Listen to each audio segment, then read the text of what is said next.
Welcome to the Georgia Avenue Podcast. I'm Trevor. I'm Vic. And I'm Jessica. Jessica. Always pronounce your motherfucking last name. Dang. Yeah, I have it in my notes, but I don't Do know you how want to to say take a guess at it? Or No. because, I mean, you might get lucky. Let me see. Yeah, take a look. Hang on. Don't Try say it. shit. Try it. Oh, I'm he's not a gonna guy. Don't say shit. Okay, I got you in my motherfucking phone. Hang on. There you go. Oh, you got my last name in your phone? Damn. ma'am. Okay. Not just from PH like I'm everybody impressed. else. That's Yeah, usually- right, that's usually how I exactly. write my phone book. Yes. Hang on. Whatever your first name is and where I met you. Hang on. Yes. Yeah. It's just easier that way. I Like, totally there's so agree many with you. Tonys or This Joes. is how you know I'm the oldest motherfucker here, because it's taking me 5 minutes. Yeah, because you gone through your To find your... Oh, boy. Damn. We'll Right? get back to that in Well, why segment don't we 2. spell it for the Jessica. listeners? Spell it for the I have it listeners. right. I don't know why I didn't For just those show who don't know. SZYMCZYK. You got it. That's it. And it sounds like... Oh, you're cheating over there. Sinzik. That bitch always want to talk. I know, right? Get in the mic and say something. That's what I'm saying. I always want to say, I want to be somebody. I don't want to be somebody. Yeah, Simzik. It's a lot easier than Simzik? it looks. Yes. Simzik. Yeah, actually, yeah, when I look at it. Motherfucking Simzik. I thought there was like an H in it. No H in it. No H. Anywho. So, Jessica Simzik. ooh, look at you remembering and shit. Hey, buddy. Georgia Avenue. Yes. How long? Where it all starts. Well, I mean, honestly, I gotta say, is it the man who's not allowed to be named? He ain't, he can name that motherfucker. You can name Hang that on. motherfucker over there? Yeah. Okay. So the man who shall be named, Tom, was honestly my, like, Folder? I feel like because probably, of course, it's because of Steeler. And I think we started being regulars over there around the same time because we've got mugs from the same year, from the 18-19 year. He ain't gonna say shit. You might as well look at us. Oh, okay. He ain't gonna He ain't gonna, I know he's not. I'm sorry. I'm just doing the You can eye talk about contact thing because You can talk about it and look at I'm us. trying to be respectful, but Yeah. so I started going to PH through Stetson because I worked at Stetson at the time, and I knew Robbie's then possibly girlfriend. I don't know if they were seeing each other at that time, and I knew him through the collective church, like kind of ancillarily, and I worked with his girlfriend, I want to say, and I think The there girl was like he's with now? yeah. Okay. So I think there was like a Stetson like event or whatever, like, student affairs or something like that, down at PH. So I moved to town in 2014 when I think they opened, right? But I didn't know about PH and I didn't really go downtown much because I was starting this new job at the university. So I was kind of like, What university? It's Stetson. Okay. Yeah. I worked there for a couple years. Yeah. And so they had some kind of like, student affairs or whatever after the end of the year or whatever there. And I was like, oh, this place is really cool. Like I'd never really been in like a microbrewery. Like I'd been to like there's one in Orlando there's like a million of them everywhere now, but back in the day, 2015. it was like a warehouse thing and they had good beer, but it was like, on a back alley somewhere in Orlando. And this was like the first like brewery that I had seen that was like, man, it was really nice. Remember the church pew and the couch when they had all that stuff? They had all that stuff, and I was like, oh man, and the dogs were welcome, and it was like Susie was allowed. They still had all are, the right? games. Yeah, they are, but like it was like for me, I was like, oh man, this is like a cool spot, to hang out. And it was before Blood Orange even came out. Oh, yeah. So I wasn't a huge fan of the IPA stuff, as you guys probably know, but they have, thank God, brought in cider, so that helped. They focused on the bitterness a lot in the beginning, didn't they? They did, yeah. So You ain't no damn beer drinker. yeah, so I would go down there because it was like a fun place to hang out, and on Fridays it was safe to bring Susie because like we blocked off the street, and it was just like a real cool like hometown vibe and feel and whatever. And I mean, you guys probably know me. I'm not super shy. It's not like I won't talk to people. So I saw Tom and Steeler and. Were you always in DeLand? No. I've been all over, honestly. I've been all over the United States, so I can't say I'm from anywhere. I would say I'm from DeLand now, honestly, because I didn't think a town like this existed. This Leave It to Beaver meets Berkeley, California. That's kind of how I experience DeLand. Berkeley? Yeah, because it's like all Nowadays, perhaps. crunchy. Yeah, now because I didn't live so. Not I was an 20 years intern. ago. Yeah. I worked as an intern at the house next door when it was on 121 behind the Holiday House, which is now whatever it is. Shut down Denny's, I believe, or Cook's. Yeah, Cooks. So it was the Holiday House back then. So this was in like 03 probably. Oh wow, yeah. So I was driving from Kissimmee to, I graduated high school. I graduated my master's program and I was driving up here. Damn, that's a drive. It was 65 miles one way. But For that what? Was as an intern at the house next door. House next door. And because they focused on family and they had like non-directive play therapy. And it was like truly, at that time, it was truly a community mental health place. Okay. And I had back then also, remember the gas prices weren't the way they are now either. So yeah, but still, you got you talking 65 miles one way on I-4. And back then, I was always going against traffic back then. So you would come in here. I would come up the Greenway. Everybody else was going to Orlando to commute. And I would come up the Greenway and get on it just right there on the other side of the bridge. You always been against the grain. Mm-hmm. So what were you doing for them exactly? You said you got your master's, and I mean, we know what you do. Yeah, I was a student. I was a graduate intern, licensed mental health counselor intern. It's like a bunch of letters back then. Yeah. So you have to do, it's like when you go to med school, hey, you graduate and then you got to do so many residency years or whatever under the supervision of a licensed doctor. So with therapy, it's the same thing. So I do the master's program and I do internship while I'm in school. But then when you graduate, you are provisionally licensed and then you have to do 2 more years minimum underneath another licensed supervisor who will sign off on your work and make sure you're not messing with people and making them more crazy and stuff. So I had a really great supervisor. She was super cool. Her name was Linda Williams. Shout out to Linda Williams. She's probably never going to hear this, but she was like such a hippie and she was so cool. And she was just the perfect fit for me at that time. Is it common that they find people that are like you were just saying, that people that are messing with people and making them crazier, or are there bad? No, are there people who are bad therapists on purpose? I mean, malevolently, or I don't. Or benevolently? I mean, I'm sure. Never say never. Right. I'm sure that there are some people out there who are purposely, but there's some out there. No, there are plenty that are not really good. Yeah, that are not helpful. Yeah, maybe. But I don't think it's intentional. I think they think they're good. Into pseudoscience or that sort of thing. A bunch of fucking quacks out there, man. Yeah, people. Yeah. Have a hard time getting out of their. They're everywhere. Emotions. It's fucking quacky ass world we're living in. This is not wrong. You aren't wrong. Yeah, I know. So, anyway, so you have any So I was here then back in, and I remember driving through town, and you all remember what the land was like in 03, 04. I'm like, who the fuck lives here? What? This is the most. It's like a fucking ghost town. It's so depressing. Mm-hmm. I'm like, what do you do if you live here? You got to fucking drive to Orlando to make money. So haha, I'm driving here to get my $12 an hour with my master's degree, but. It's pretty good back then. $12 an hour. I don't know about all that, but it was. I remember thinking, God, this is really depressing. With a master's degree, I just want to point that out. Yeah, pretty effed up. Anyway, you in debt like a motherfucker. So never get out of debt. I am never going to get out of debt. I know that for a fact. So I was there for 2 years or so, and then I, lived in Kissimmee at the time, whatever, and then. A girl that I worked with at the hospital, Orlando Regional, she ended up buying a house out here because, of course, back in the mid, the early aughts, right? Or the 2007-ish or whatever. Here we go. They I'm gonna throw some big words at Vic to get him all flustered. Some old ass words. Nuts, yeah. So she bought a house out here because it was something they could afford.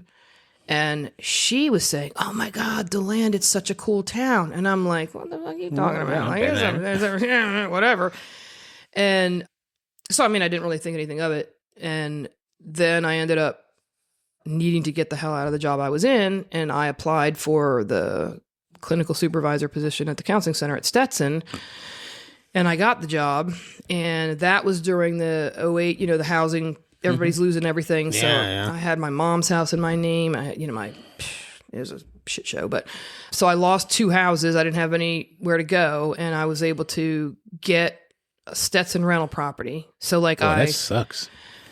You lost 2 properties? Yes, I did. Damn. So I took the job here, and I found out that Stetson they have a lot fewer now, but they at the time had like 22 or 23 homes that they rented to staff. Oh. And it was like super reasonable. So that which part of town? Exactly? Right on Stetson property. On Stetson property. Oh, so right on Amelia and University, on west side. Yeah, I don't know. Stetson on all that shit over there. So there's this historic 1919 house that's right on the corner, across the street from the Gumbies. I lived in that one for a year, and then they kicked us out because they turned it into student housing and they destroyed it, which is very sad. It was really heartbreaking because original glass, like the wavy glass. They tore that bitch down, right? No, not that one. The 1919 one on Amelia and University is still there. But then I moved up University up the hill a little bit towards Garfield. So Garfield and University, up from the tennis courts, there was another one. It was kind of like a 1950s kind of craftsman bungalow-ish thing, but had not been maintained. And it was also a nightmare. So I lived there for, I want to say probably kind of a lot of years, actually, 4, 5, 6 years. That one. And that's the one they tore down. Yeah. Now they got a huge fucking project going over there. I don't know what the fuck that is. Like you mean the building that they're building? Yeah, it's student housing. Student housing, That's their thing. That's big. That's a lot of floors. It's ridiculous. That bitch is huge. Yeah. So anyway, that's when I came back to DeLand, was in 2014 when I took the job. That was right when everything started picking up. Yeah. So you probably came back and were like, oh, hey, this is... I know. I was like, my friend was right. Holy shit, this kind of place is really kind of cool. That's when Georgia Avenue was starting to... And again, as a parent, it was so nice because, I was very itinerant. Born in New York, moved to New Jersey, moved to California, moved to Colorado, moved to Florida, moved to Virginia, moved to Maryland, moved to Pennsylvania. Florida's the only state I've lived in twice. So I've been all over. And so I never felt like people like, oh, where are you from? I'm like, United States. I mean, so I didn't want that for Susie. Yeah. I wanted her to have like a feeling of stability and I know like you guys have all talked about all y'all like Mo and Karen, all y'all who went to fucking DeLand High and you're like, I can't get the hell out of here, Of course. Which is a normal thing, which I think is good. But I think it's nice to be in a place where this is my town and you have all these cool stories of all the shit you used to do running around and whatever. And then you're like, I got to get the hell out of here. You go away. But then, you get a little older and you're like, damn, and you come back. But you have a place to come back to. And even though we live in Pearson, Susie still feels like I'm from DeLand. Which I think is get them cough drops, man. It's because they're expired. That's why they're not working. That must be. So she feels like this is her town. Because I know. It's the crinkling of the paper, man. That's like catnip for dogs. Crinkling of paper. But as a parent, and I just didn't think there was a town anymore that existed where, like, did you not encounter that before? So you said all the places, California, Colorado, wherever. Was there not really a? And I know obviously different eras, different times. Yeah, I mean, in Miami, when we were in Miami, we lived in Miami, and from 70. Miami's a very unique place. But back in the 70s, it was a lot less. Even a uniquer place back then. Right, but I mean, yeah, the Coconut Grove. My dad had a studio in Coconut Grove. Yeah, and that was affordable back then. And they had a softball league, and we would run around the neighborhood. Like we lived in not quite the way they do developments now, because you know how builders come in and they have like these 4 floor plans and here's your choices. And so they have neighborhoods like that. Barley, off. Come here, off. There's Barley's contribution. There we go. So they have, they have neighborhoods where it's like the houses are different and stuff, but seriously, dude, come on. Off. Oh my God. So it was like a big kind of suburban neighborhood, but like all of us kids, like it was kind of like the whole, like a development. It was like a development. There was a sign you had to turn in. No, it wasn't. That's what I'm saying. Was there only a few points of access, or was it just part of the?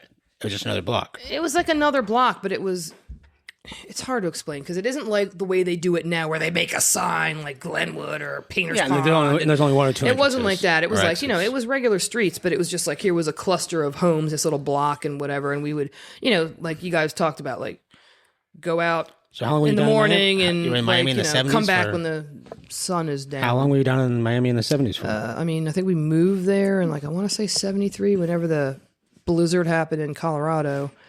And I left there and I went to school in Virginia in I want to say 81-ish. Oh, wow.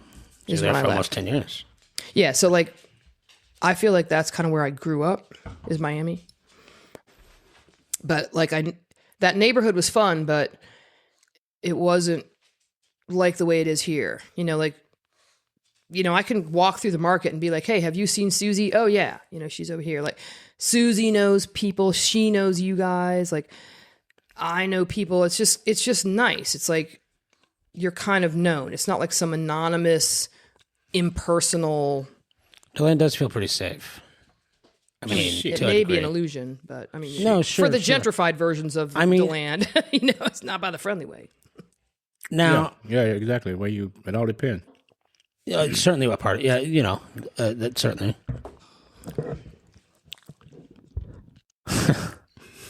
What? I stumped him already. I got saved by the motherfucking coughing? Expired cough drops again. They got you again. I think Vic's scared of me. No, man, I was coughing my ass off. No, so you feel comfortable having Susie run around, or I guess we were trying to put our finger on this the other day too. What is it about it that makes it feel so? Why is it so? Well, when she was younger, because they as opposed to if you live in Sanford or something. Well, I not, never lived in Sanford. Not that I want to break that down, but no, I don't know. I've never lived in Sanford. Thing is Susie's been running around downtown since she was 6. Yeah, a long time. 10 years. As long as I've been here. She knows all the spots. Yeah. I'm going to say this. I'm going to back up a minute, motherfuckers. Uh-oh. We're going to go back to... No politics. No politics. We're going to go back to one of them motherfucking... Sweatshirts. Nope. You're going to like this shit, though. Okay. Hit me. This one motherfucking night, Susie came out with all her goddamn friends. And the motherfuckers went over to... I know what you're going to say. Motherfuckers went over to Checkers. And they came back. Everybody was fucking throwing up in the bathroom and shit. Oh, my God. They poisoned us. I was like, what the fuck? Oh, my God. I was like, what the fuck is going on? They poisoned us. They did, yes. I was like, who the fuck poisoned you? They all got sick? No, they didn't. It was... No. Well, they did. You said that. 12-year-old girl drama. You said they got Checkers. It was so much motherfucking drama. It is just true. It is Checkers. But. We don't have to call no names, but it was this one little girl. Plenty of people that eat there. It was this one little girl. I was like, boy, this is a drama motherfucker right here now. And Susie's still friends with her. Yeah. She lives one property over. Yeah. From us. She's not quite as dramatic. She has matured. Older. She's a little older. Yes. She is older. But they was so motherfucking dramatic then, man. I was like, oh my God, what is going on? Just the idea of a farmer's market. I've never lived anywhere San Bernardino or where they have a vibrant farmer's market, a vibrant downtown. We talked about your ass in an earlier episode. I know.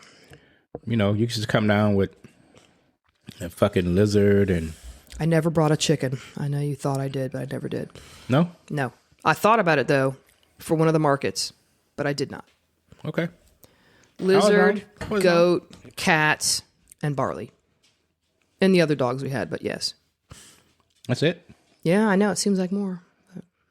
Just because you've been to my house and you've seen the menagerie. I've been in your house and seen it. I was like, hey. It is a fucking menagerie. She got a goat farm. And horses and goats. Not very productive. And chickens. Them goats, man.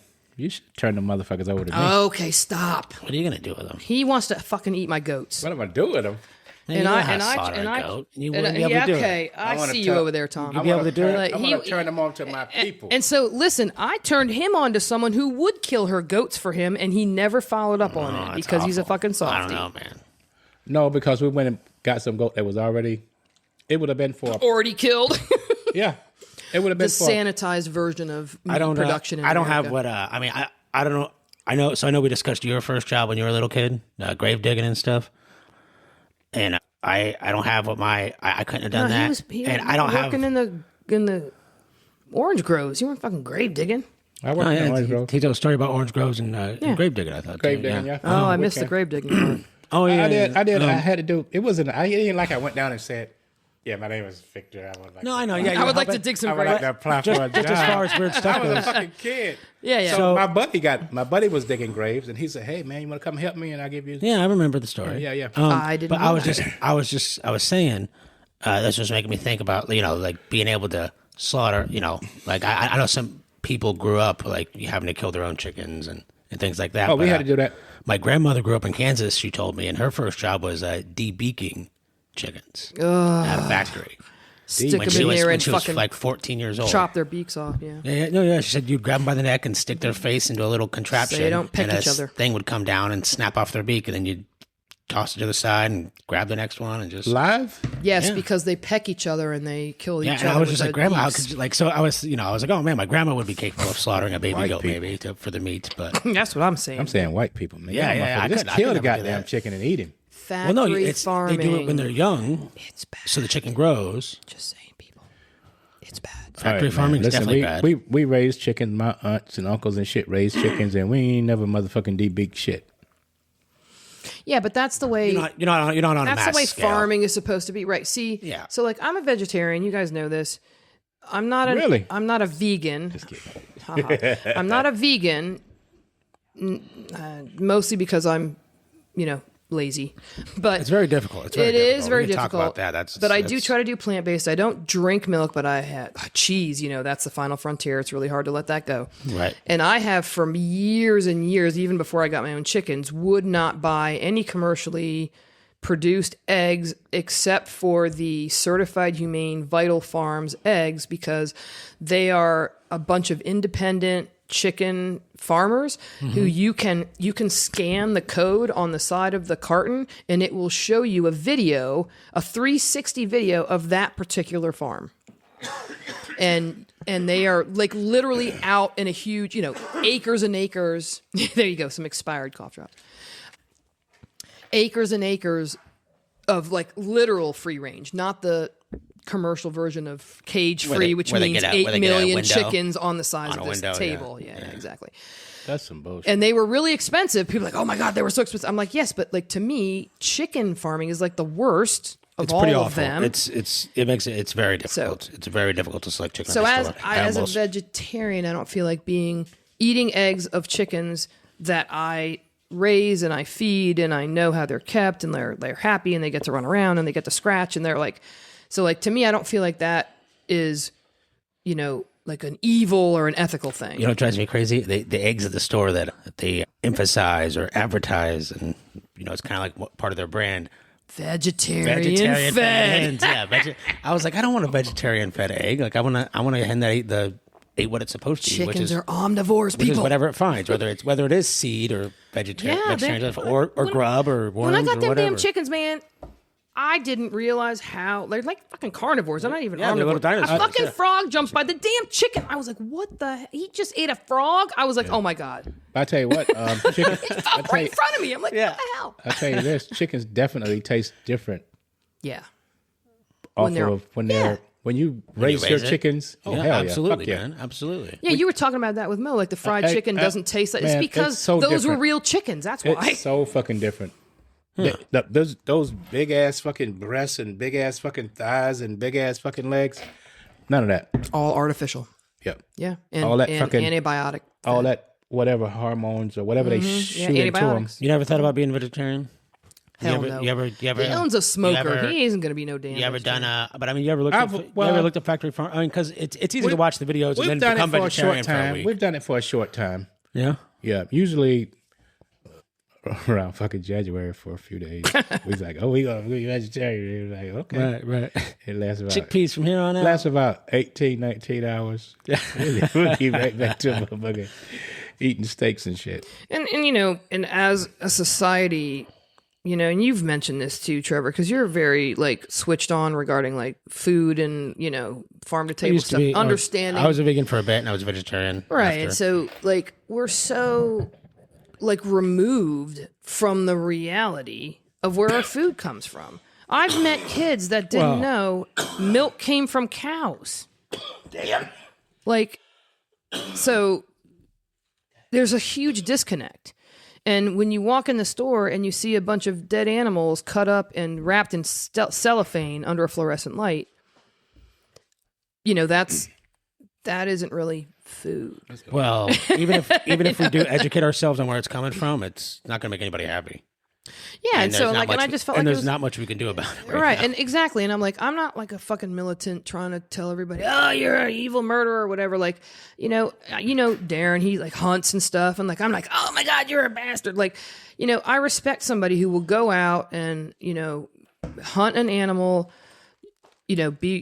kill it cleanly, take that thing and take every part of it and use all of that, and it will feed him for like a half a year or whatever. Like family and all gives, that, yeah. Right. So like, like what you're talking about with your family and your, grandma, your aunt or whatever, like having chickens, you go out and snap the neck or whatever. Like up until the moment the neck got snapped, that chicken was totally happy. It was hanging out, doing its chicken thing. Like hanging out, I got my friends and I'm scratching and I'm eating and then, I'm dead. I guess one of the important things to remember, if that chicken was big enough, it would eat you. You're right. Fair enough. Right. So, I feel like people, I really would love to see us as a culture get back to more like village life, not this like, these feedlots and just. It's just that there's so many people on the earth now until they have to raise shit so fucking fast and so. But if we plant-based, it would be way better to feed everybody for way less resources, and that's what people don't want to hear. Yeah, nobody Americans, wants to hear that. especially, as you know, Perhaps. super heavy meat. Can you put a plant on a motherfucking smoker? Yes. Yes, you can. I think it Cauliflower. would come down Delicious. a little more to putting a little more personal responsibility on everybody. All right, Tom, you got that? Cauliflower. I mean, it's just so easy for anyone to go to the grocery store. This convenient life we live. But yeah, maybe. If you're fortunate enough to own property, she doesn't eat fish. I don't eat any animals because they feel pain. She's not pescatarian. I don't want anything else to suffer. I don't need something else to suffer and die so that I can live because I can eat other stuff. It's an ethical thing for me primarily. Right. I stopped eating meat when I was 13. So on my biblically, that don't mean shit. Fishing's maybe I don't know. Biblically, everything on the earth is supposed to be good. If it doesn't have a hooved clove. You don't believe in the fuck Bible. that. I'm talking about. You don't believe in the Bible? Not really. Okay. I mean, I think it's a good history-ish story. Oh, okay. I think there's some good wisdom in it, but I don't believe She means the King James version. Yeah, everybody. I don't believe it's the word of King God. I think it's written by men because I'm a woman. Definitely. It was written to keep certain people in line. All right. Let me back up. Let me back the fuck up out of there. I'm just saying. Oh. I mean, I believe there's something bigger than us. I don't know what. I don't believe in like a personified You don't believe in the one God. miracle? You don't believe in the one miracle that science allows? I'm not sure what Which that is? is, but I don't. The Big think Bang so. Theory. Oh, that's the one. That's the one miracle that science says, hey, give us this. I mean, I just think there's a lot of shit out there And we then- don't but- understand. I'm sure you're on board with that shit. What? The Big Bang Theory? Yeah. No, it's I mean, it's a theory, and I think there's some evidence for it. There is some evidence. it doesn't make a lot of sense to me. Like I don't know why people are like, yeah, because that scientist guy said. I have a hard time believing But- a lot of shit. No, yeah, Well, it's that's probably not a bad thing, though. it's I have a hard time It's believing. just as reasonable as there being an omniscient creator or whatever. I have a hard time believing shit that I cannot right now See, fathom. like wet water. This motherfucking water is wet. I don't give a fuck what they say. There you go. I'll go with you on that. Sure. Yeah. I mean, it's a physics thing. That's like, That shit. deep shit. That shit's wet. Fuck that. Okay. I'm not a physicist, so I'm not going to get into But it's hard for me to imagine. Here's what I have a hard time imagining. And I was raised in religion. I imagine, yeah. And I ain't talking about no motherfucking go to church on Sunday shit. I'm talking about every motherfucking day. Oh, yeah. Wednesdays, Thursdays, Sundays, Saturday. Thursday night. Yeah. And then, so what I have now as an adult, what I have a problem believing is that there is a being somewhere, way up there somewhere, that talks to us, or is controlling stuff, or already has it all figured out. or talk to us, or we can say, "Oh God, please don't let Trevor die." Oh, and he's going to Trevor. listen and And answer he's your gonna prayer. listen to that. Right. I'm not saying that it's not. I'm not saying that it's not true. I'm saying that I'm having a hard time digesting all of that. I'm having a hard time digesting the fact that if something happened to somebody that I love dearly, one of my grandkids, one of my kids, and there's a plan. and then I'm on my knees praying hard, and that person still fucking dies. That's not my interpretation of God. The one that you pray to. But I think there are people who believe if I'm devout enough and I do the right things and I pray hard enough, he'll answer my prayers. There's people that believe that if Certainly. you pray for a house, or you pray for a car, or you pray for a better life, or you pray for a job, or you pray for this, or you pray for that, that if they have, Oprah says you just got to imagine it. I don't know, but I mean, she believes in the law of attraction. I have a hard time believing that things happen like that. Yeah, I agree. I think people. Oh, see, Barley made it on the podcast. I feel like people. So Barney. there's a biological. I know it's like Mutt and Jeff over here. Yeah. I think people don't like uncertainty and chaos, and so what religion does, I think, helps people. Oh, I totally understand what religion does. Meaning make for their lives. I'm a former atheist. So. And gives them a sense of power. I do believe that there is some kind of unifying force that is common throughout the universe. I have no idea what that is. I don't believe it's like an entity, like, sitting up there waiting for me to call him. Yeah, some people make that argument, like, oh, if there's a God, like, why do kids get cancer, or, stuff like that. And I'm like, that's not what. That's And not that's how, my point. My point is that's my not how point. he works. And some people will go, oh, it's his plan, or and that's I think that's call dumb. him back to heaven. I think that's dumb. But like, it's if I were to potentially subscribe to I don't know how the hell we got a on Christian this God shit. or something like that. I think it you would started be- the religion. I don't know how we got on this shit. You podcast, did. It was bro. your fault again. Well, this is just religion. It's not this is a big deal. I don't know. It's I not don't know how controversial. we got on this shit. But podcast, my bro. my God wouldn't operate that way. It's not like it's like Right. Is he a loving God The- or is he a vengeful God? Depends on the Bible. He's the unbiased, Old or New probably, and doesn't like, and he's. This isn't like a game or an experiment for him. It's just it's what this thing. And then what about this other force, that the evil force, that's the fucking devil, that's Right. roaming about somewhere, waiting for you to die. And if you live your life not according to a certain way or religion, Right, the then that's where tablets. you're going to fucking hell, and you're gonna burn forever. And I'd be surprised if there was a heaven or a hell. So when I discovered Eastern religions, that made way more sense to me because they don't believe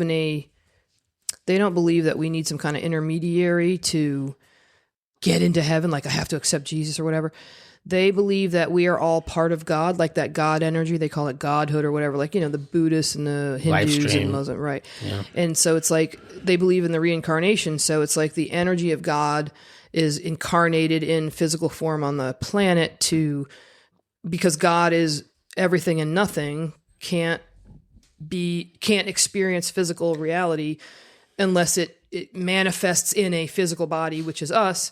And then you just do lessons over your lifetime, and you do these different, every lifetime you learn certain lessons. So I don't believe in evil. It's their belief is that it's not an evil energy. It's a lack of connection to the God energy or a lack of awareness. Evil certainly exists in this world, but it's not like omniscient or whatever. Right.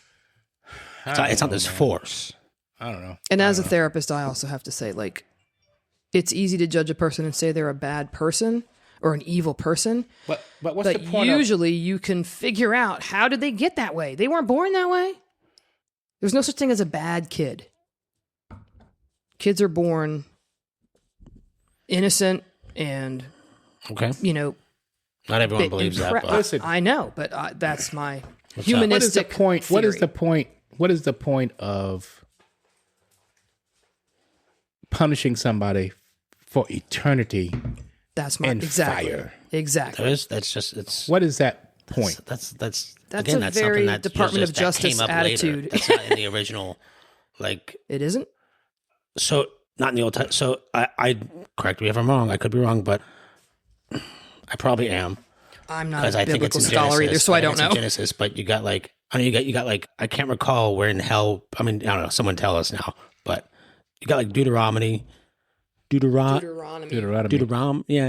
I can't say that word right now. Genesis, That thing, yeah. Leviticus, Leviticus. Leviticus. Yeah, see, I'm fucking all these names up. But Job. and there's 3, not Job, I know, that's old. but That's there's new. like 3 other books, and that makes up the original Old Testament, right? I don't know that hell had come into play yet. I know Satan was I there don't in the know, Garden of man. Eden, or whatever, but Was Garden of Eden thing, was that the New Testament or Old Testament? it's old. The Old Testament. Is it Old? Okay. That's the Genesis. beginning. That's the Yeah, it's beginning. Genesis. No, I thought in the beginning there was light, and God saw that it was good. Well, yeah, but Just Genesis. Genesis is the Garden of Eden. Once again, blaming the woman. Just saying. Damn women. so it's That's it. It's always our I don't know. fault. How the fuck did we get on this I guess shit? I forgot. You brought up I guess I religion. forgot your original How? question, You were talking about But- going to church all the time. but I don't believe that there's this evil force that's out there to, or burning mean, people for eternity. I think that's just a scare tactic that Listen. people eventually came up with. Yes. all I'm saying is, to control people. all I'm saying is, all of this shit might be true. That's the true. It whole might be. religion That is thing- true. The whole religion thing might be true. The whole burning hell thing forever might be true. I'm just saying, I have a hard time. If any of it is, it's nothing like what we think. Imagining it. It's not in any text. It's there's certainly no way anybody actually knows. Is all I'm saying. So if any of it is real, like it's not anything that we're going to expect it to be. It's not going to be a pit. It's not going to be like Dante's Inferno or You don't like know Satan that. poking you. I mean, maybe it's silly. I don't know. Maybe it's like that cartoon Futurama and there's a bunch of robots down there. However, I don't know. was saved at religious camp when I was like 9, so I'm good. I was never so sent to even camp. if That shit don't count. I think they told me if I accept Jesus in my heart, I am saved, and no matter what, I'm good. But you got to live your life accordingly. You can't. Come on now. You can't go and get I'm a saved. I mental got health saved. counselor, Hell, I for got God's saved sake. too. I got saved as a fucking kid. Depends but on what religion, That don't though. mean shit no more. You can ask for forgiveness on your deathbed and be forgiven. What are you Whatever. doing? In some religions. Whatever. Really? He's just like, It ain't happening. Yeah, I don't know, man. It might. I don't know. You may. Maybe. I don't fucking know. you're struggling with I just have that's a- the thing. None of your us faith? know. I do. I have a hard time with Yeah. religion today. It is. I mean, it's It's been used as a weapon so never easy. much. Never easy. Always. It's been used as a weapon by all the religions. It's used as a weapon. So how do we get back to Jessica from this? All right, Jessica. We are. yeah, I mean, I don't I'm know. a All right. So Simsick. weird non-Christian Simsick. Music. counselor. Jessica Simsick. So you started coming down to Georgia Avenue. What year? 2019. Around 15. Oh, 15. Yeah, I didn't come in the first year. I came. Second year. Yeah, I was. Yeah, because around you were the there before Tom. You said so. Tom brought you into the fold, is what you were saying earlier. Yeah, because I no, would that's go not out true. there. But That's not true because you were hanging out with me and John before Tom came around, weren't you? No. I definitely was hanging around with you. Was that pre-Tom? Yeah. Yes. Really? Yes. Okay. I was there before all y'all motherfuckers. Well, I was there in like mean, month 3. It's not a competition. Fair, but, yeah, right. Not that anybody's counting. But yes. But yeah. John was around for a couple years before Tom started hanging out, right? Because A couple years? I don't think it was Yeah, a couple absolutely. years. Was it really? Damn. Okay. He's shaking his head, but he won't grab that Susie was motherfucking very mic. upset. when No, he John was died. there in That 2016. When John died? Yeah. John was she there in really 2016. So if upset. you were there in Yeah, 2015, we're all upset, but me and John didn't like each other. See, listen. John had no problem. So with there you. was a whole situation that went down when Tom and I were sitting at the bar, and John had too many, Uh-oh. and he said some shit when I went to the bathroom to Tom, and Tom was like not comfortable with it at all, and I was like, that fucker, I'm not talking to him anymore. But then some weird shit happened, and we had some heart to heart one night, and then we started being like hanging out and talking and stuff, and Tom was like, what the hell is going on over And here? that's how He's life- such a crazy, And that's you know, how it should be. That's how it should that's be. and that's you judge what is people so fun and you about say the shit, Georgia and Avenue. then once you get to know them, then they're different, and Exactly. you be like, "Oh shit, she's cool. We're best friends now." Blah blah blah. But then you've had this shit all along. Like I don't know what the fuck, you know. back to y'all's original, idea. Excuse me.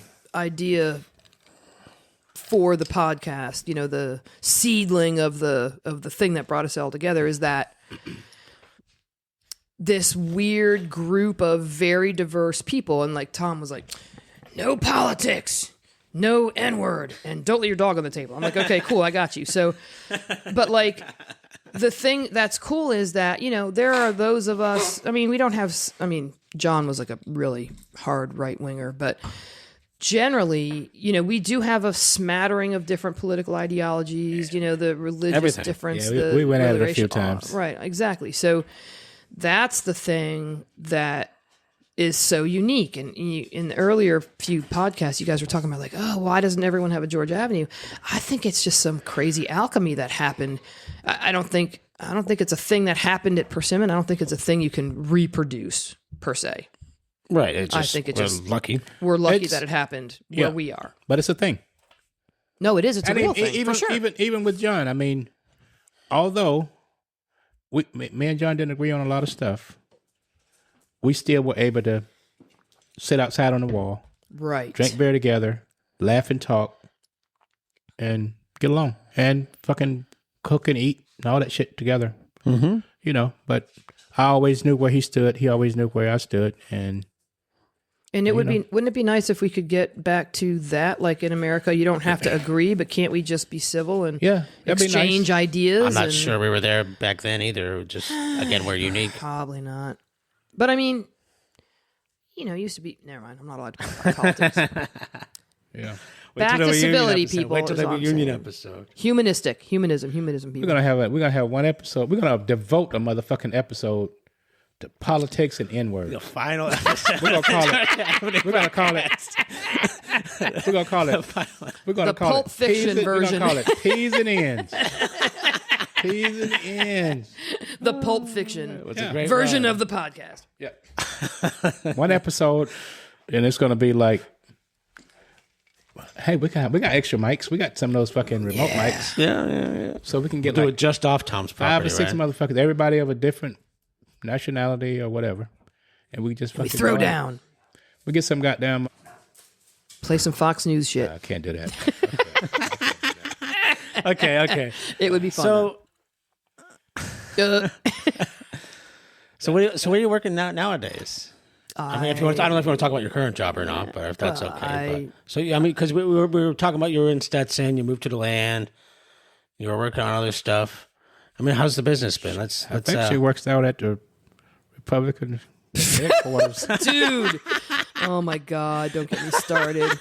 Which is really weird because now. It's the Democratic. Now it's the Democratic Party's it's the in Democratic there. headquarters What now. the actual fuck? Okay, so yes, so imagine me with my after I left Stetson, I went to SMA Healthcare and was the clinical director at their adolescent programs, residential stuff.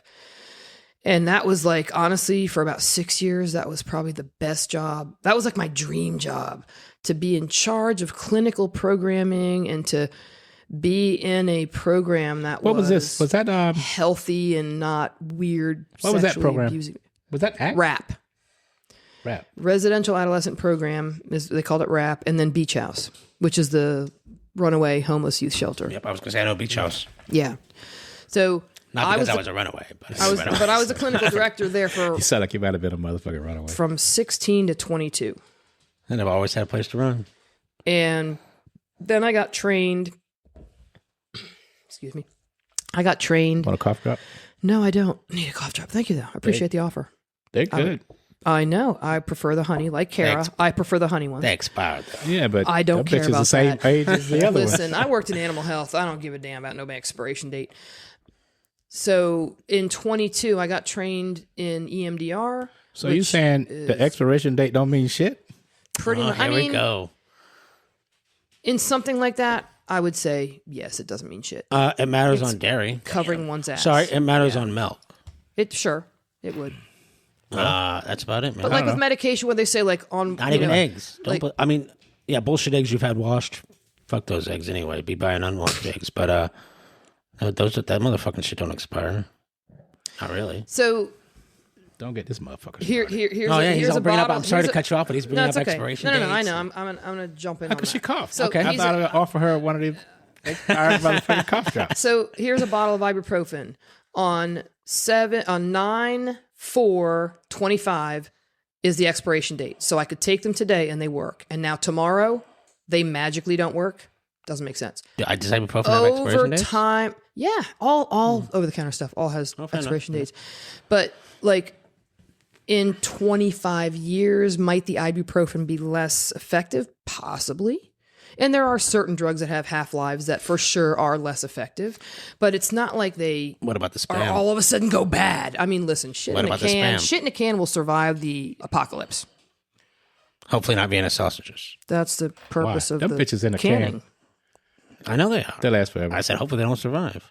I mean, you've seen all those They won't. dystopian I said, I hope they apocalyptic don't. zombie You don't like movies. 'em? Hell no.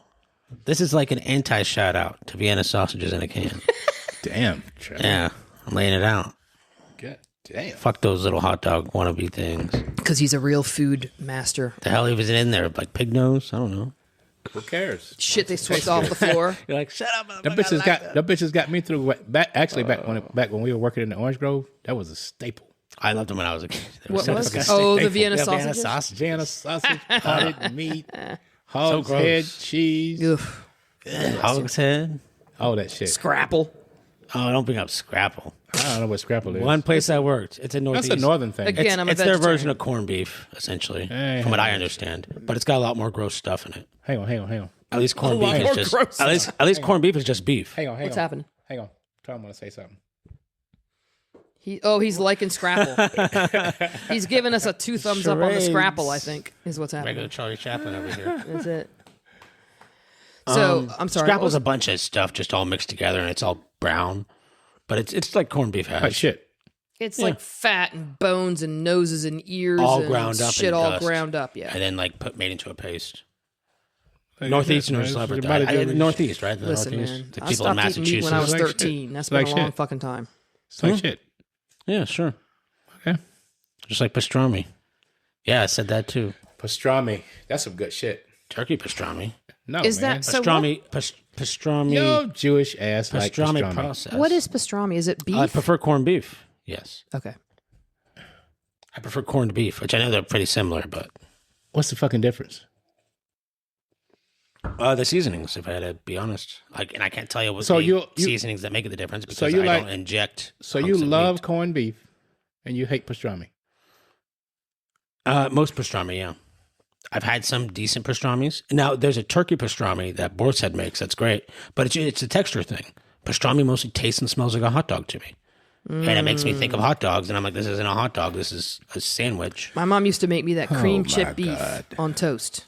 Oh, shit on a She shingle. would make that. Yep, shit on a shingle. That was a Always like classic. that. What'd she make? Was that Great Depression Cream or chip World War beef. One? I know, I well, think that was a World seriously. War One meal. I know my think that was a mom. World My War mom One was meal. raised by people who survived the Depression, but yeah, she would make me cream chip beef on toast.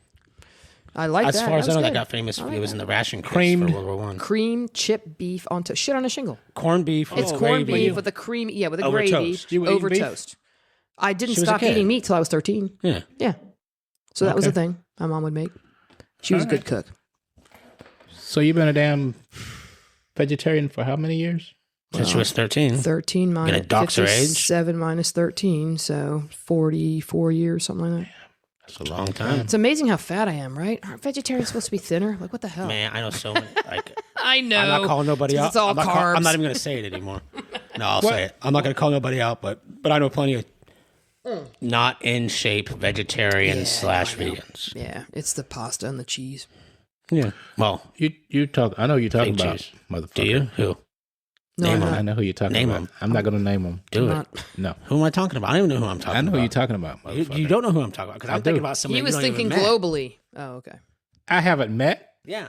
Oh, okay. Yeah. So I'm not Well, I talking don't about, know. I'm not I talking about don't- who we know. I don't know who the fuck. I wish you could rewind because you asked me a question and we got distracted on the expiration This dates. is how the whole podcast And now goes. I know, but then Yeah. but I feel like it was a thing I wanted to address, and I apologize for not don't remember. remembering what it is. I don't Sorry. remember at this point because we got into It'll- expiration dates. I just know. keep talking. It'll come back around. Yeah, it usually does. Yeah. You know. So I find think it. it was related to, I don't know, when did I come back here? I don't know. So, what am I doing now? That's what it was. See, there I you got there. Look at that. Phew, this brain young is ass still mind. intact. That's it. Let's get that young mind. That's a young mind right there. I'm only like 9 years younger than you. Whatever. So I worked at SMA from 16 to 22, I got trained in EMDR. And, without going into all the details of all the bullshit that went down, I ended up in my own private practice. So since like August of 22, I, took the leap.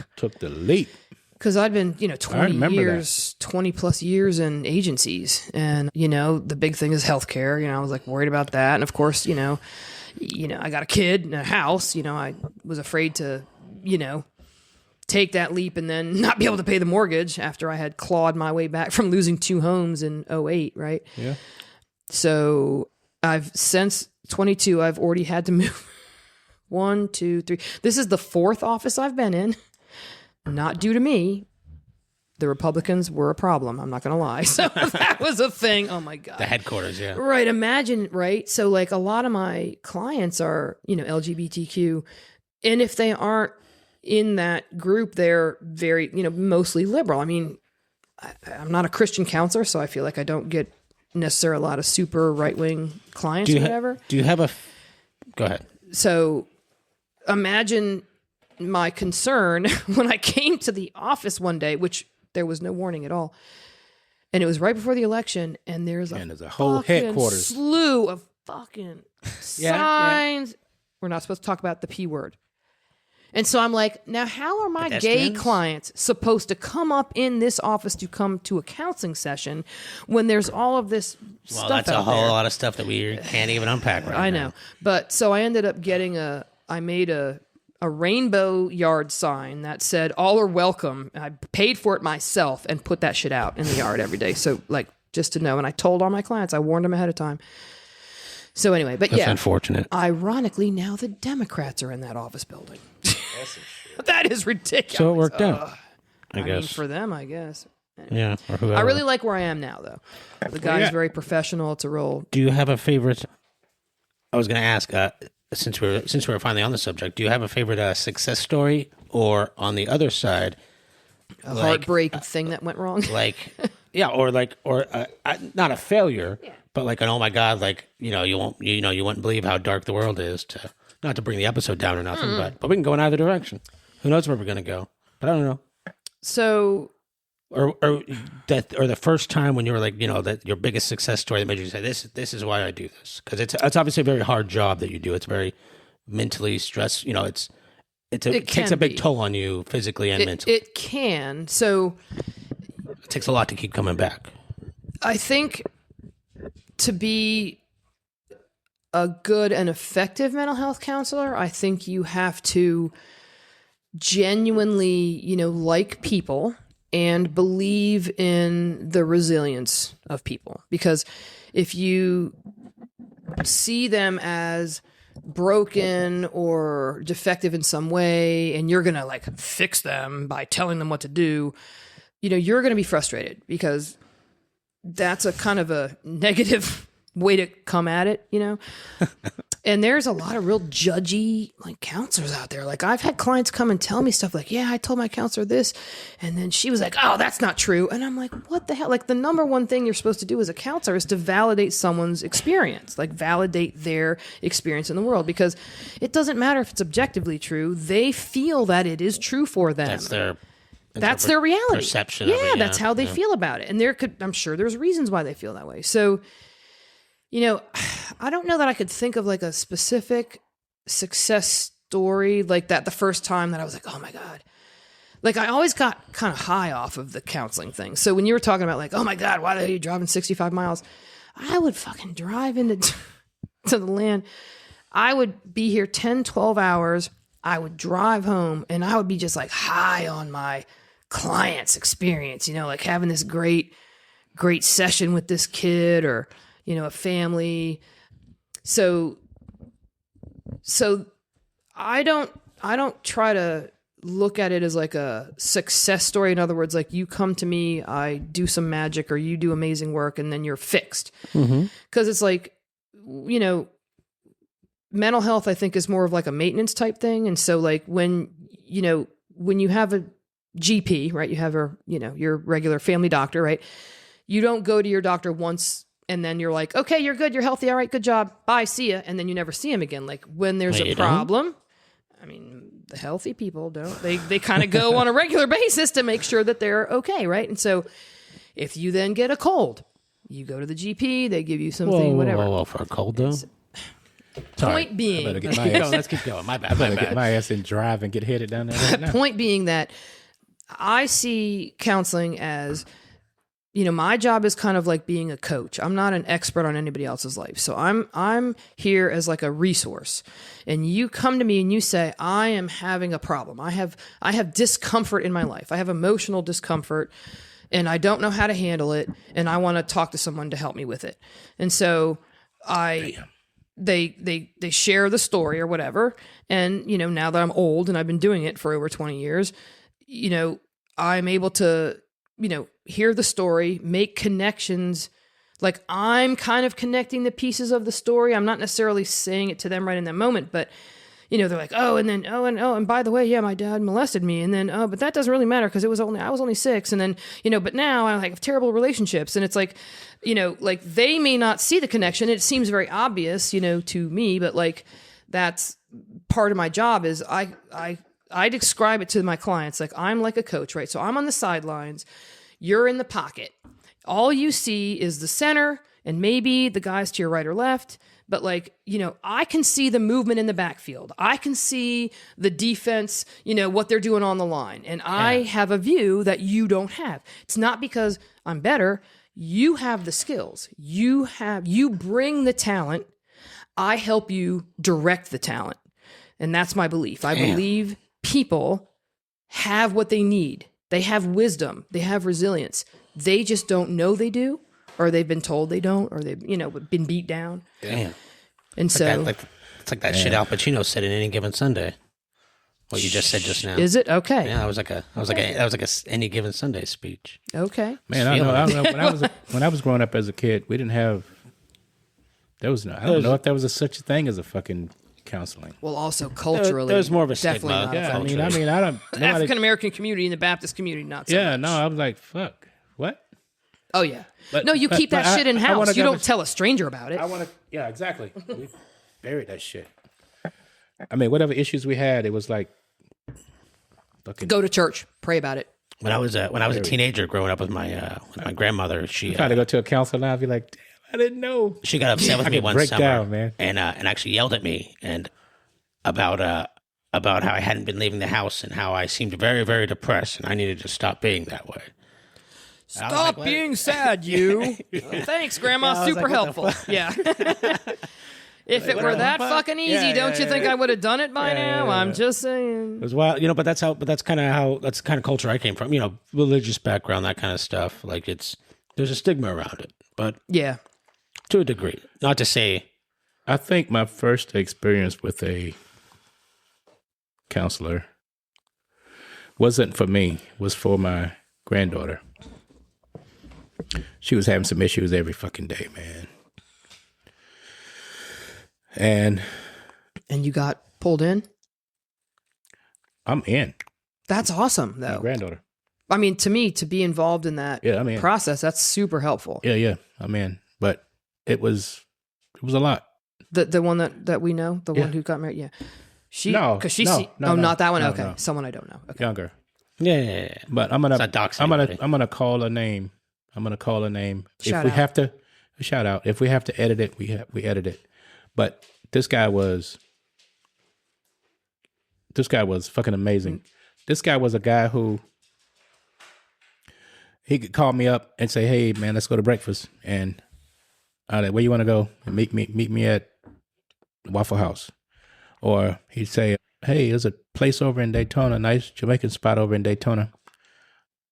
Want to go try it out Friday?" I was like, "Yeah, man, I'll get off. We'll go Friday. We get together. We go to lunch." And when my granddaughter had this issue,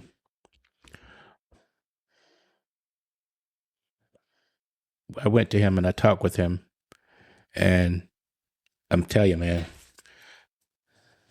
fucking 100%. She's fucking It's crazy how it can work sometimes, right? What guy are you talking about? Is the guy the counselor? the counselor. Okay, good. I was a little bit confused. Yeah. Wait, who's the guy? It's Ivan. Ivan. Oh, yes. No. Ivan Fleshman. Listen, he is a hero. He's like the Yoda of counseling. He's like, man. He's awesome. Yeah. Do you think? He to this day, I mean, she have minor issues, but man, she was like, it was an episode every day for years. And now it's like, I don't know. I guess when I was growing up, they'd be like, "Oh, he grew out of it." Yeah. Yeah. Got over. Yeah. No. Yeah. Well, they didn't know how to handle that stuff. It Yeah, we wasn't didn't- normalized. Yeah. And there's less of a stigma, but there's still a stigma. And I know there's more cases now because we're more aware of it. There's less of a stigma and all that, but also there's this big thing out there. Is there a problem with misdiagnosis as well? Are people like it seems to be I do a lot of research on it. I got my own business in it. And Trying to find your own shit out. it's there's just it seems to be kind of prevalent, or like over the past 6 or 8 years, it kind of, I don't know if it got easier. Like, I don't know. It's kind of like, it kind of feels like you can go get some, anti-anxiety medicine. I mean, maybe even through the mail these days, but it's almost like getting a medical marijuana card, right? Like, you're like, oh, my back hurts, or I have insomnia. Like, it's almost like there's formalities you have to follow, but like nobody really gives a shit. Are you talking about like prescribing medication? Yeah, absolutely. So like, I'm talking about misdiagnosis and people that when people see a therapist have an issue. So first of all, therapists cannot prescribe. So I'm not a prescriber. Psychiatrist, but psychiatrists do not do counseling. Psychiatrists are coming from a medical that a therapist model, sends you to, yeah, or recommends. I mean, psychiatry is notoriously not fantastic. It's very much a medical model, like the psychology model, which is where psychiatrists are coming from. They're medical students, right? They're medical doctors who have a specialty in psychiatric stuff.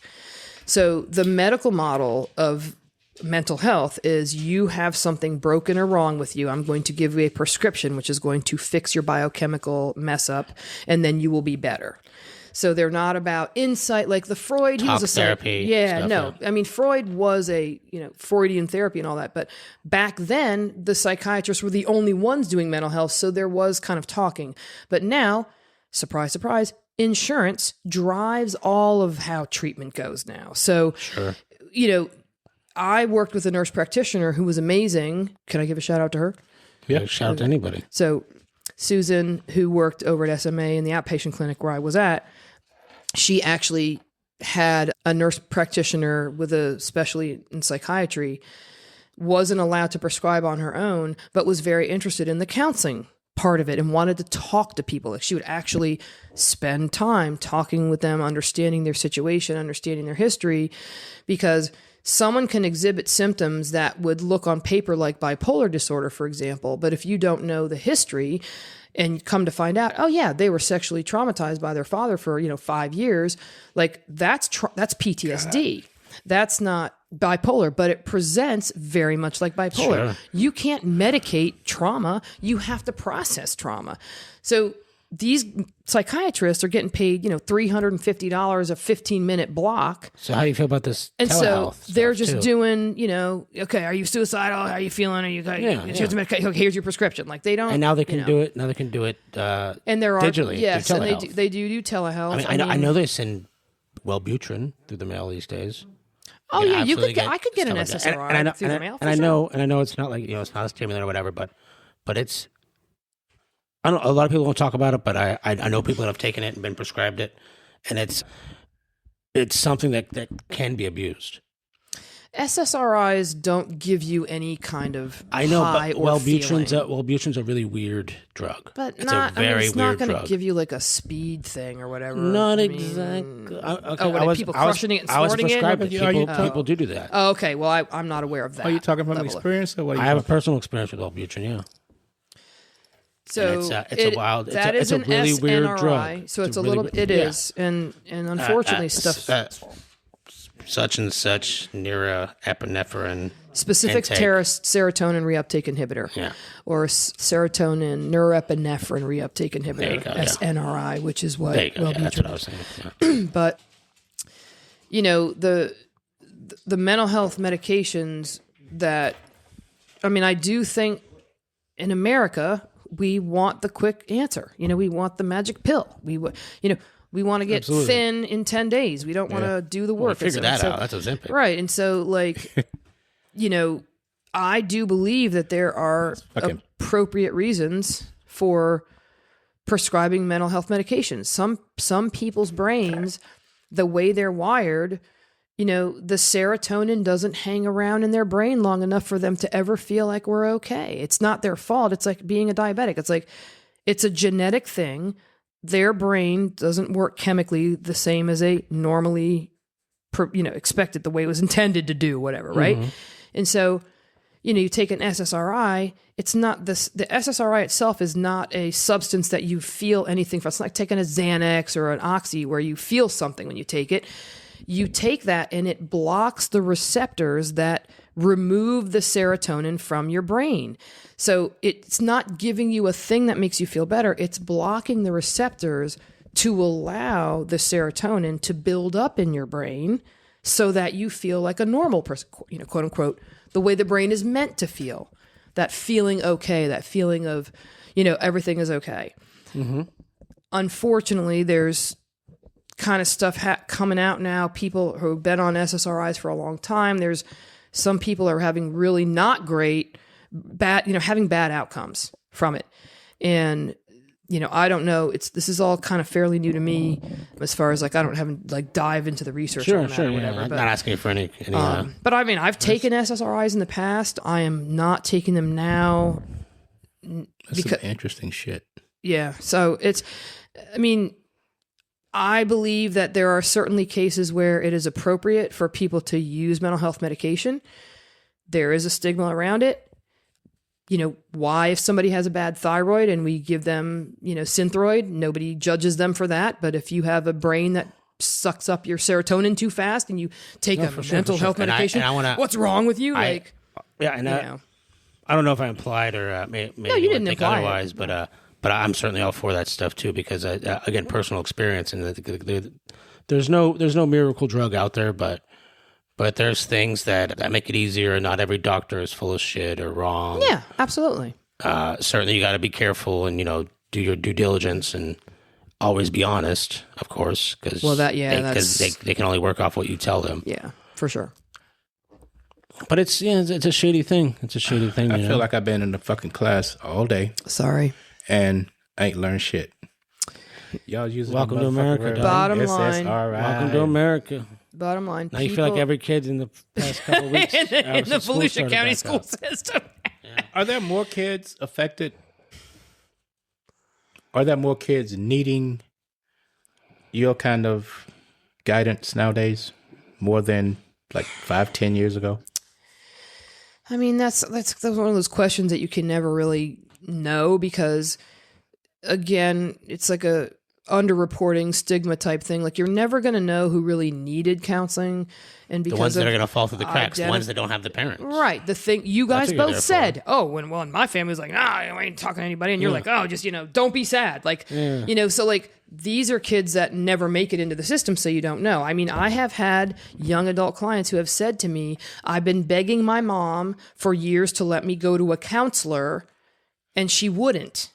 And then finally gives in or whatever. Like, so that's still a thing. Kids are just kids, right? Like, I mean, and especially nowadays, it's so freaking wild, man, with social media. Oh my God. And like, I'm sure. So, yes. So can you at least talk about like when you first started, how like maybe when you first got into this, like, what did I see line, kids presenting what were kids with? like then? What were kids like then? Right. Versus now. Now, yeah, 20 years ago, you've been doing it. How many years? 20 some years. Yeah. Yeah, like versus 20 years ago versus the past 5 years.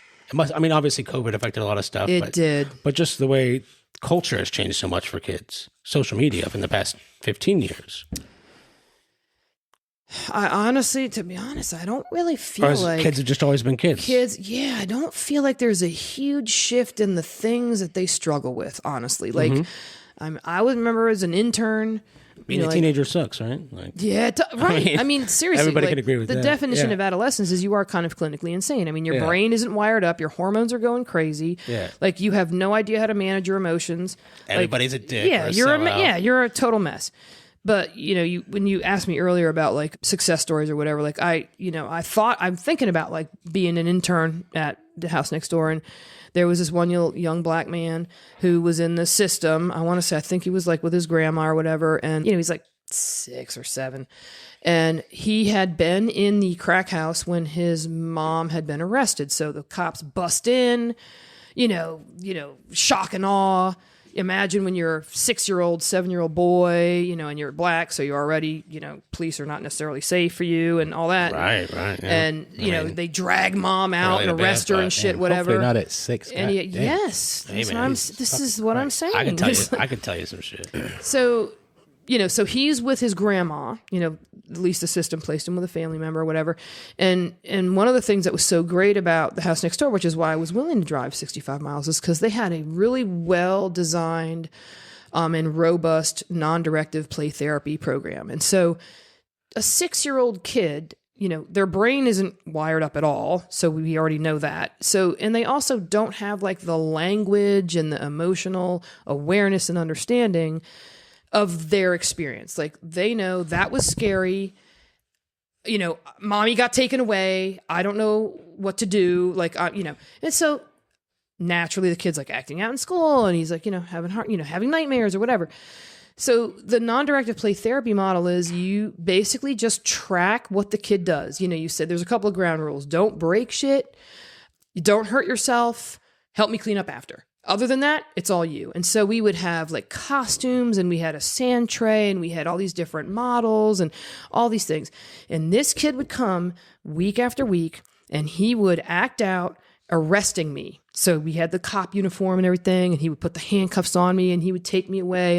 And, and I was a little bit too wild rogue and I would let him take me outside and go all through the building. They're like, okay, Jessica, enough with it. Like, keep it in the room. Okay, whatever. So, but like time and time again, he reenacted this. And I'm kind of like, I feel bad for the kid because clearly this is a thing. Yeah. This, kids' language is play. That's their language. Right. And so, I'm like trusting the model. I'm a brand new therapist. And so I'm like, this is fun, but like, am I really helping this kid or whatever? So during one of those times when I was doing the walkabout with him, there was a cop in the back lot in his patrol car. And I was like, hey, let's go over and see this cop. And thank God the guy was nice. And he like engaged with him in such a warm way. And he like flashed the sirens for him and did the whoop whoop and all this kind of stuff. And he was like, oh yeah, it was like so cool for him. And after about, I want to say maybe 4 to 6 months of him doing this, basically doing the same thing every week with me, he came in one day and he was like, oh, let's draw. Oh. It's like he was done. Like he had worked it all out and all I did was witness it basically. Yeah. So, when you're doing the non-directed play there, oh, you're drawing that. Oh, you're picking up that. Oh, you're doing that. Giving them power over their environment because children have no power over their environment. True. And adults are always telling them what to do.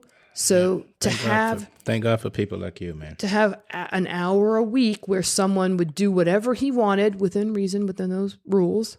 Mm-hmm. And he had power. He had the ability to express his thing and he worked through it. It's awesome. Thank God for you. Vic, what else has been going on that no one's talking about right now, man? What happened this week? You good? Yeah, I've been down, man. Yeah? Yeah, I know you aren't feeling kind of too low well. energy. Yeah, I've been down. Just coming back up. This was enlightening, though. Didn't mean I think you and I've talked about Ivan before. Probably. I mean, he's like a DeLand staple. Yeah. I mean, he helped me with Susie. I've referred people to him. And he did stuff for pro bono. Like he's like a genuine person who he's actually a good guy. Gives a crap about I don't even know if he charged me. I mean, I'd definitely be willing to pay him, but I don't even know if he charged me. That's what I'm saying. Like he like genuinely like wants to give back to the community. And then every time I see him, he's always asking about my granddaughter, and that makes me feel real good. But man, he's just a genuinely he's a good guy, super nice guy, and he knows his shit. That's the other thing. Yeah, like being nice and being a crappy therapist. Yeah, there's plenty of nice crappy therapists, but he actually knows his shit. Got a super nice wife too.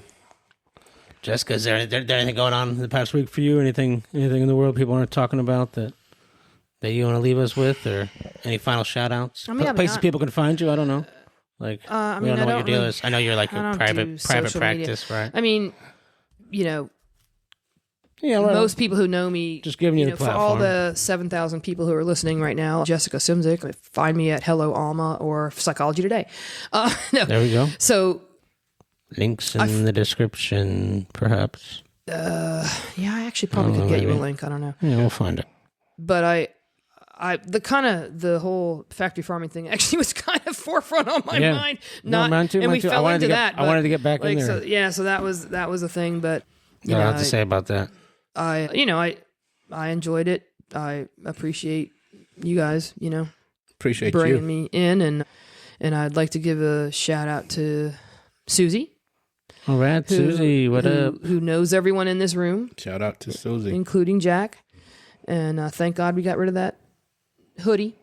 That only lasted a little minute. Damn. That was amazing. Damn hoodie. I was hating Susie. I know. But we love her. And a shout out to the community and my clients. And, I really do appreciate being a part of DeLand. Yeah. And, I think we like having you around too.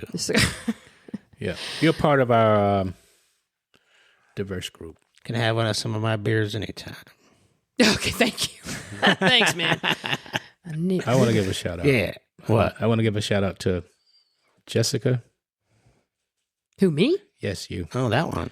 And I want to give a shout out to. I really want to give a shout out to Ivan, man. And I think Okay. I talked to One you more for the guy. before Yeah. I think when I met Ivan, I met Ivan before I met you. Probably. But I think he knew you. He knew who you were. And you knew who he was. Because I talked about you guys. Yeah, we adjuncted together. Yeah. He helped me get school stuff for Susie with her processing stuff. Yeah. So, podcast world, if you're out there and you're listening, I'm sure you are. You got any issues, kids with some issues, mental health issues? Jessica Simzik, Hey, look at you. Ivan Fleshman, Ivan DeLand, Fleischman. Florida. Ivan actually is more of the kid person than me now. Ivan's the man.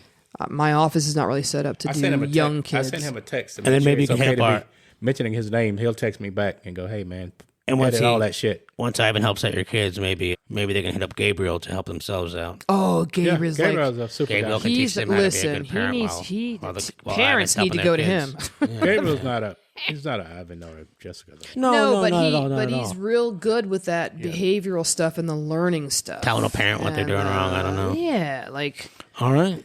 again, seeing children not as the evil Definitely, thing, yeah. as the innocent. I don't know that I'd be fucking consulting a 23-year-old What? about my problem. He's not 23. He's 28, dog.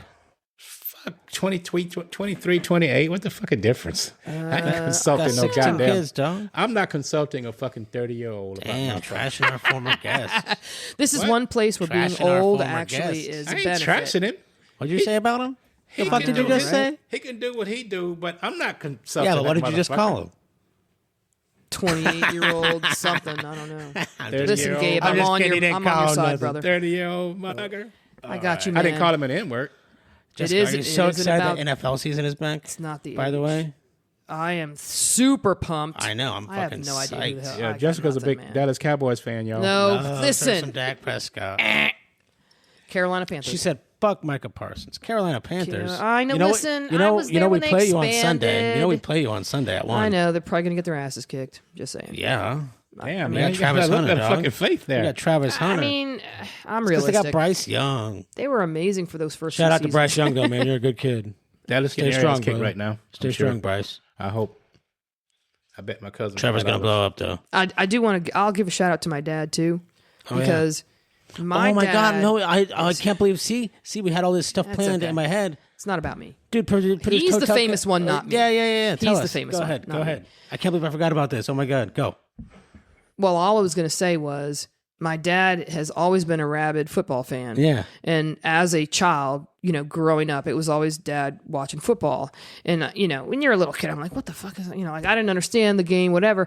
And he would explain like the rules and tell me the stuff. And like, so The he's the strategy. one who got me interested in the strategy. Yeah, in the like the way the game works when you understand like the rules. Because I know a lot of people are When like, it oh clicks. my God, When it clicks. Like it is a very strategic kind of game. And so he really instilled that interest because he did a really good job. Like, two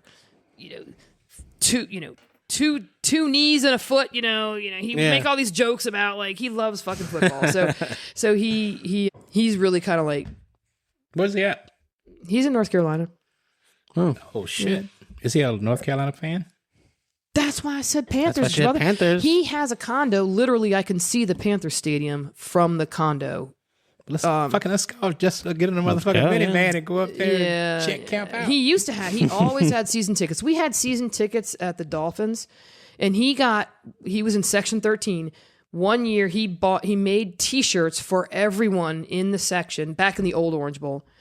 I'm a section 13 monster, and he got shirts for everybody. Nice. That's awesome. There was an album that he did, a guy named, of course I'm not gonna be able to remember the guy's name, but I believe he's dead now. But it was a guy from north, like Ohio-ish area, and he used to mix. I just commented on your fucking young mind, and now you. I know, right? See, and I'm like, that sounded like my I know. black ass. Well, give me a second. Like, it might come to me, but so back in the day when they had vinyl, right? They had cover art was a big thing, and so for this guy's album, one of his songs was Jay Ferguson. Thank you. Hey, Fucking amazing. Thunder Island, that actually kind of made it on the charts. But he had this album called All Alone in the End Zone.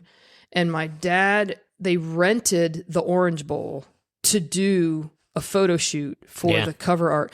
And my dad was so excited because he got to wear a ref uniform and have the little flag and everything. Yeah. And so the main cover was Jay Ferguson sitting in the end zone in the Orange Bowl on this wooden antique chair that my mom had refinished that I have in my house right now, and this octagonal wooden table and like a glass of wine or something. He's like sitting, because it was all alone in the end zone.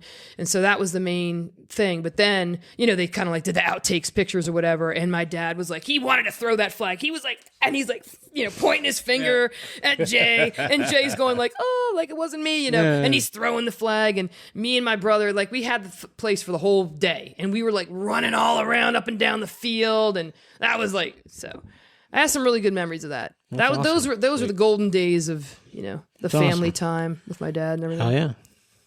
damn. So there you go.